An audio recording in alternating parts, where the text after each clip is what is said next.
Доброго времени суток, уважаемые! Я рад вас приветствовать на канале ДК-82. Собирался сегодня в лес и решил взять с собой свой топор Ворон. Ну, наверное, точнее будет сказать не топор, а топорик, так как он совсем небольшой. Но, в принципе, валить деревья я не собираюсь. Для моих походных нужд даже вот такого небольшого топорика вполне хватает. Кстати, я не раз говорил, что к топорам отношусь равнодушно, не вижу в них какой-то необходимости. Но вот общение с этим топориком мне очень понравилось. Я начал для себя открывать действительно какие-то плюсы по сравнению топора с мачете, с тесаками и прочими подобными инструментами. Вот какой раз уже убеждаюсь, что мнение человека может измениться, ну, практически на противоположное, под влиянием каких-то факторов. Ну да ладно, речь сейчас не об этом.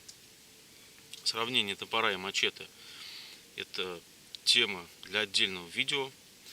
Кстати, напишите в комментариях, будет ли вам интересно такое сравнение и стоит ли вообще снимать видео на эту тему, то есть сравнение топора и мачете как инструментов для леса, для похода.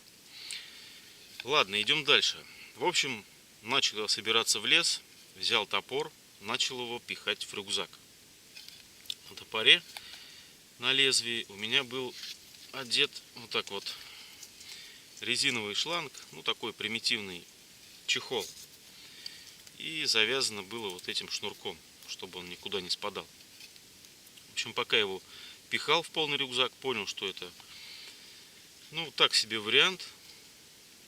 Неудобно, на самом деле неудобно вот с таким чехлом из шланга. Во-первых, он периодически сползает, ну и во-вторых, просто некрасиво. Вот я начал думать, какой бы замутить чехол для этого топора. Первое, что надумал, после ремонта у меня остались обрезки от линолеума, и я сначала хотел из них сшить или склеить чехол. Начал даже делать выкройки.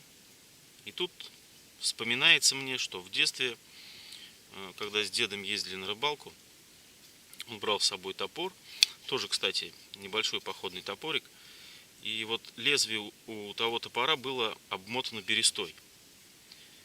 И вот я развиваю эту мысль, и до меня доходит, что в принципе бересту, если ее нет, да, можно заменить линолеумом. Короче, берем полоску линолеума и обматываем лезвие топора.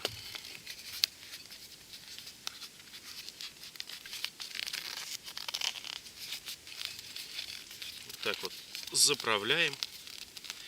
У меня здесь, конечно, все уже подогнано, обрезано, поэтому складывается линолеум отлично, по сгибам, можно сказать. Длину, ширину полоски подгонял я методом проб и ошибок. Тут все зависит от размеров лезвия. В принципе, по-моему, нормально смотрится. И главное, не спадает. И так как он плоский, удобно засовывать в рюкзак его лезвием вниз. Как у нас говорят, пойдет для сельской местности. Понятно, конечно, что такой вариант, скорее всего, временный. Красивше будет сделать для такого топора чехол из кожи. Но есть еще одно выражение, что временно, то навсегда. В общем, друзья мои, вот такой вот простой, я бы даже сказал, ленивый способ изготовить чехол для топора из линолеума. На сегодня это все. Я не прощаюсь, я говорю вам до свидания. Ставьте лайки, пишите комментарии и, конечно, ходите в походы, берегите природу. С вами был ДК. Всем пока.